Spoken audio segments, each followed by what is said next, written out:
మొన్నటికి మొన్న ప్రకాష్ రాజ్ గారు మాట్లాడారు నా మీద. అరే నేను మాట్లాడుతుంది ఒక హిందువులు అపవిత్రం గురించి మాట్లాడుతున్నాను. ఇందులో ప్రకాష్ రాజ్ గారికి సంబంధం ఏంటి? ఇందులో నేను ఇంకొక మతాన్ని నిందించానా? ఇస్లాంని నిందించానా? క్రిస్టియానిటీని నిందించానా? అపవిత్రం జరిగింది, ఇలా జరగకూడదు, ఫుడ్ అడల్టరేషన్ జరిగిందని మాట్లాడుతుంటే దీన్ని గోల చేయకూడదంటే అంటే తప్పు జరిగినప్పుడు మాట్లాడకూడదా? ఒక అపవిత్రం జరిగితే మాట్లాడకూడదా? దేవతా విగ్రహాలను శిరచ్ఛేదం చేస్తే మాట్లాడకూడదా? ఏం పిచ్చి పట్టింది ఒక్కొక్కళ్ళకి?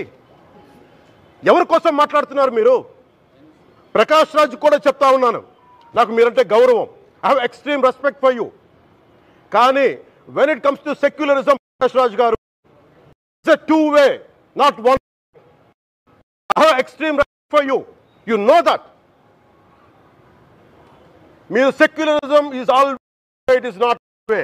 హిందువుల మీద దాడినప్పుడు వచ్చి మాట్లాడడం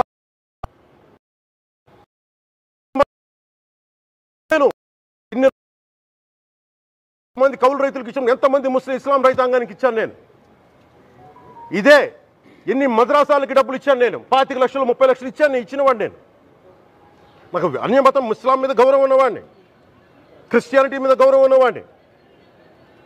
చిన్నప్పటి నుంచి కూర్చొని మిషనరీ స్కూల్లో చదువుకున్నవాడిని. నా టీచర్ చెప్పిన సూక్తి, తను తగ్గించుకున్నవాడు హెచ్చింపబడిని చెప్పి బైబుల్ సూక్తిని ప్రతిసారి కోట్ చేస్తూనే ఉంటాను. ఇది నా గౌరవం, ఇది నేను చూపించే గౌరవం. మీరు మాట్లాడితే కూర్చొని నేను పాటించే ధర్మానికి అపవిత్రం జరిగినప్పుడు నేను మాట్లాడకూడదు, మౌనంగా ఉండాలి. సెక్యులరిజంకి విఘాతం అంటే ఏంటి? సెక్యులరిజంకి విఘాతం? నా ఇంటి మీద దాడి జరిగినప్పుడు నేను మాట్లాడకూడదా? నా ఇల్లు 10 మందికి ఆశ్రయం ఇస్తుంది.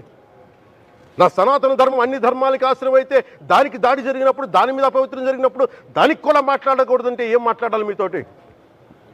ప్రకాష్ రాజ్ గారు, you have to learn your lessons. I respect you.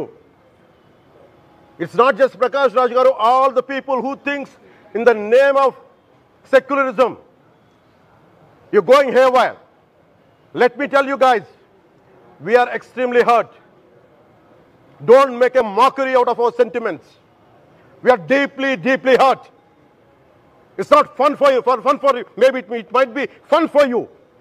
It is not fun for us. It's a deep anguish, deep pain. Don't you ever forget. Before you come and think 100 times and talk about Sanatana Dharma. Enough of this. చాలు. ఇష్టానికి మాట్లాడుతూ ఉన్నారు సనాతన ధర్మం మీద. అయ్యప్ప స్వామి మీద మాట్లాడతారు, సరస్వతి దేవి మీద మాట్లాడతారు. అల్లా మీద మీరు మాట్లాడగలరా? మహమ్మద్ ప్రవక్త మీద మీరు మాట్లాడగలరా? జీసస్ మీద మీరు మాట్లాడగలరా? అందరూ కూర్చొని సనాతన ధర్మం మీద, వినాయకుడి మీద జోకులు వేస్తారు, దుర్గాదేవి మీద జోక్స్ వేస్తారు, సరస్వతి దేవి మీద జోక్స్ వేస్తారు. మా మనోభావాలు గాయపడవా? మాకు బాధ ఉండదా? అందుకే నేను ప్రతిపాదించింది ఏంటంటే ప్రతి దానికి రావలేకపోతున్నాం. సనాతన ధర్మ రక్షణ board is order of the day.